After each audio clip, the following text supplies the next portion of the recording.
State life की बीमा policy खरीद कर हासिल करें तहफ्फुज़, बचत और मुनाफा एक साथ। फ्री स्टेट लाइफ की तमाम सर्विसेज बिल्कुल फ्री। पुरानी पॉलिसी पर कर्जा, मैच्योरिटी क्लेम, डेथ क्लेम, हादसाती क्लेम, न्यू पॉलिसी के लिए मशवरा बिल्कुल। अस्सलाम वालेकुम। आइए मैं आज State Life Insurance adviser and sales manager. आज की वीडियो में मैं आपको स्टेट लाइफ इंश्योरेंस का एक बेहतरीन प्लान बताऊंगा। इस प्लान का नाम एंडोमेंट इंश्योरेंस प्लान है। इसमें सालाना बुनियाद पे आपको जो है 70,000 रुपये सेविंग करनी है, 70,000 रुपये इन्वेस्टमेंट करनी है।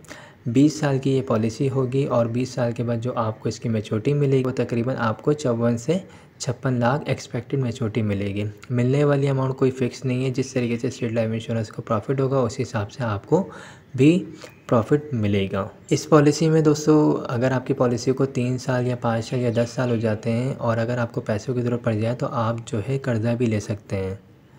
80% तक सिलेंडर वैल्यू का आप कर्ज़ा ले सकते हैं 3 साल के बाद। इसके अलावा अगर दौरान पॉलिसी खुदा न खासा डेथ वगैरह हो जाती है तो नेचुरल डेथ की सूरत में फैमिली को मिलेंगे 14 लाख जमाशुदा बोनस और एक्सीडेंट की सूरत में फैमिली को मिलेंगे 28 लाख जमाशुदा बोनस। इस पॉलिसी को लेने का तरीका ये है कि अगर आप माहाना अपने पास जो है 6,000 रुपये भी सेविंग करते हैं हर महीने तो आप इजीली साल के जो है 70,000 रुपये निकाल सकते हैं।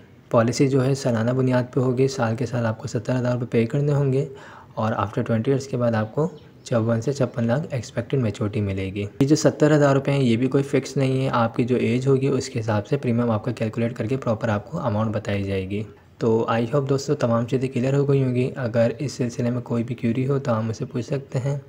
हमारे पास और भी प्लान मौजूद हैं जिसकी जो इनकम होती है, जो सेविंग होती है उसके मुताबिक हम उसका प्लान बना के प्रोवाइड करते हैं। तो आप मुझसे रब्ता कर सकते हैं। मेरा नंबर स्क्रीन पर आ रहा है 03132618 थैंक्स फॉर वॉचिंग। खुदा हाफिज़। आप हमारे लेटेस्ट वीडियोस के बारे में जानना चाहते हैं तो हमारे चैनल को सब्सक्राइब करें और बेल आइकन को प्रेस करें। शुक्रिया।